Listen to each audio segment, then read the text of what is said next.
Welcome to the Agave and Cactus podcast. My name is Steve Sanchez, and I'm an agave and cactus farmer in the Mojave Desert of California, more specifically Lancaster, California. And today's topic for the podcast is going to be agaves and goats. So I'm going to try to split the agave up into three different parts. The pre-planting and planting stage, the maintenance fertilization stage, and then the harvest stage. And hopefully this podcast isn't too long, but I do want to talk about some of the relationships between agave and goats.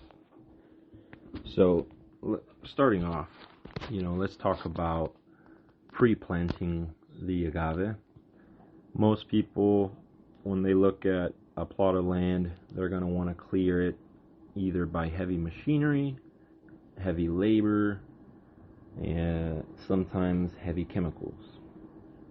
So in the first case, they might use, anything like a tractor, skid steer, motor grader to clear most of the native brush, flatten the lot, and till the soil, make it loose so that it's easy to plant the agave. And in the second case, they might use ground workers or farm workers with weed whackers, sometimes big crews of 5 or 10 to clear, for instance, an acre for this example, and that can be extremely costly. In the third case, some farmers, which is something I never recommend, but I guess I should mention it, some farmers will spray heavy herbicides and just kill everything down to the ground and quickly pass the tractor after a light till and plant agave directly into that ground. This is more common in foreign countries, but I thought I should mention it because America is very pro chemicals, many of its farmers, so I'm very sure that will come to agave farming here as well one day. So you got those three methods that are very costly. The heavy machinery side is a problem in my opinion because you have heavy soil compaction. You get rid of your air pockets, and when the soil starts to get compacted, it has lower water retention. Those air pockets being removed lower your water retention capabilities. Your soil needs air to, your soil microorganisms and ecosystem needs air to thrive. So if it's not receiving that, it can get choked out and die and not be very useful to you. So those three methods, it can cost you anywhere from $5,000 to $20,000 to clear an acre of land. And for some of those methods, especially the heavy machinery option, depending on the city, you might need a land clearing or a brush clearance permit, which can be costly and very time consuming, we'll say. So yeah, compare that to a farmer like me, which might have an acre that we, might bring goats in, and I might leave them in there 3 days, say a crew of 30 goats, 20 goats, sometimes. Within 3 or 4 days, they should clear all of the creosote, the rabbit brushes, the dry grasses, everything down in the ground about 1 to 3 inches, so you can easily go in and plant your agave.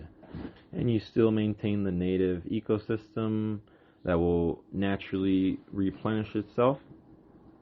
As the goats are in there, they're pooping, they're fertilizing the soil, regenerating the soil, so when you plant your agave, it has a nice little boost. And obviously having the soil covered with all of those cover crops that are naturally there benefits the agave because the soil temperature is much lower and you don't need to use as much irrigation. Here at my farm, I dry farm most of my agave, and the little rainwater that I collect, I might utilize sometimes to irrigate them on a monthly or, sometimes 2-month basis. So Going to the second stage of the agave, that would be the planting stage, right? Um, the second stage, which is the maintenance and the growth of the agave up to harvest, is a very interesting stage because it's where most of the money is spent on an agave farm. Um, Going in between these rows every few months, sometimes on a yearly basis, they might do it in Mexico, or a 3-month basis, um, depending how much stuff grows, right? In America, I'll give the example of wineries, which is most likely going to be how a lot of this agave is grown in row crops. And, in between the rows, they come in with bobcats, tractors, and try to crimp, till, mow whatever is in there so that it's not competing with the agave.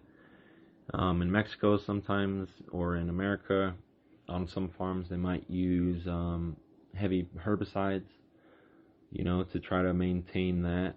You can't really apply them at a young age on the agave where it'll kill it, but in the farms that do use chemicals, we're 100% chemical free here, but in the farms that do use it, they, see a labor savings in utilizing chemicals, so I understand why they do it.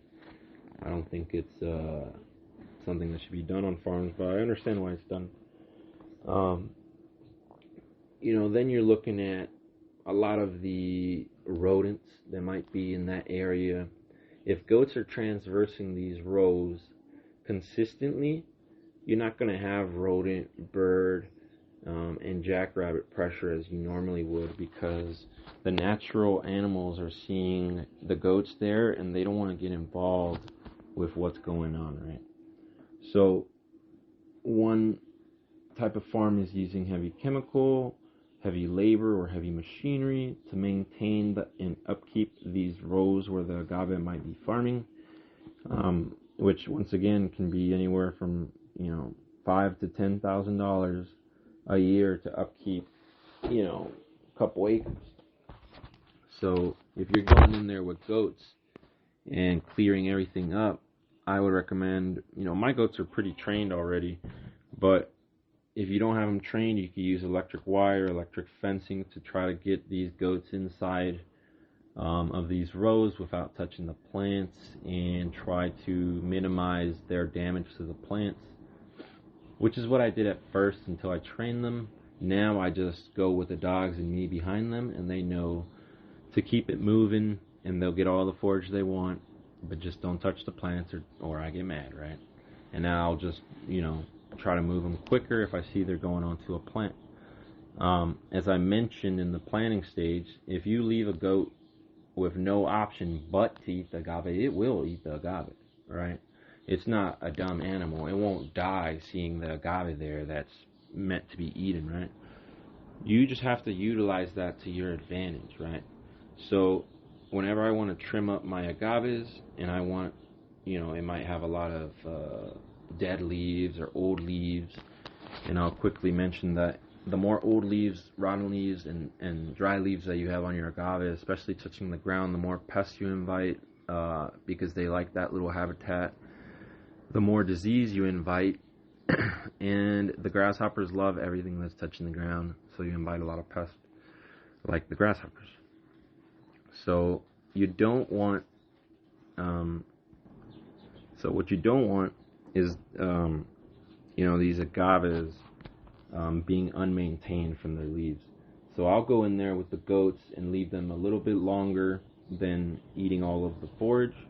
So once they finish the forage, they'll move on to eating some of the lower agave leaves and the lower cacti leaves, which is what I want. I want to trim the cacti to go into trees, and I want to trim the agave to get off the ground to minimize disease and pest pressure, right? And keep them looking nice and tidy, because there's no real purpose to keeping all of that dead growth on the agave, especially if it could be a detriment. So in the maintaining of the agave field, you're also going to save tons of money, right? And that could be extremely valuable to the profitability of the farm. Now, the real kicker for me is in the harvest. Going to step 3, how can the goats help you in the harvest? I've practically made my goats my humidor. Basically, by leaving the goats in there for extended period of time with no option other to eat the agave and the few cacti that might be in there, they'll eat all the leaves, any quiotes, down and leave me only the pineapple. I'm sure if I leave them more time, they probably eat the pineapple. But I try to leave just the pineapple, and then they're going to eat all the shrubbery and the native grasses that are there down to 1 inch, right? So they're going to eat everything down, leave you with the piña, easy to harvest, and then all you have to do after that is move the piña out of there, and everything's cleared up again because you got the goats in there, and you've been maintaining it. So it's not like a first-time clearing where they take a long time.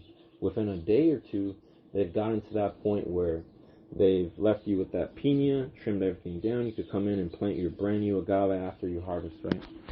And side note here, I will mention I haven't tried this idea out, but I think it's a fair thing to mention.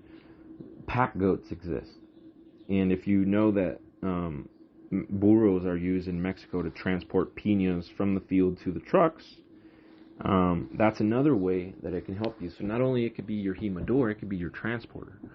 And I give the example, in Mexico, in my family's agave fields, we would harvest by bulldozer. Harvest by hand the agave piña, put it on the bulldozer goes through the road, puts it on the truck. Well, if the goat is coming in, clearing everything, leaving you with the pineapple, clears all the agave leaves, you harvest the agave, you put it on the goat, it gets it out the field to the truck, the goat has now become your jimador and your bulldozer.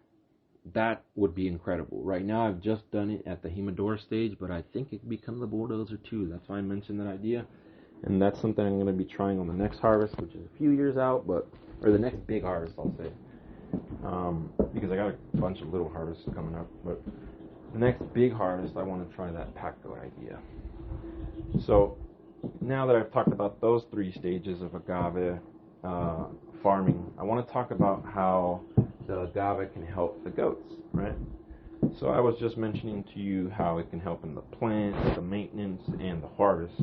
And that whole time, you're not feeding your goats because you're utilizing it as workers, right? And think about it this way. If I sell a goat, if I'm just a goat farmer or a goat rancher, I might sell a goat for $500 to $1,000, right? Just put it as an example. I mean, I know some of you are selling shit for $10,000, but just, for example, $500 to $1,000, right? So say I'm at the upper end of that. Most people that are selling their goat for $1,000, they've probably spent, anywhere from $500 to $800 to get that goat prepared to sell at $1,000. I've spent no feed, and I use rainwater and let them drink rainwater that I collect off my roof, so I'm not spending any money on water. Now that goat is producing the full $1,000 for me. It's not producing me a $200 margin, right? So I can make 2 to 4 times what a goat farmer normally makes by just using the goats as my workers. And by using the goats as my workers, my cost of running my farm is very, very minimal. I have almost no laborers. I have no heavy machinery. I don't even own a tractor. You know what I mean?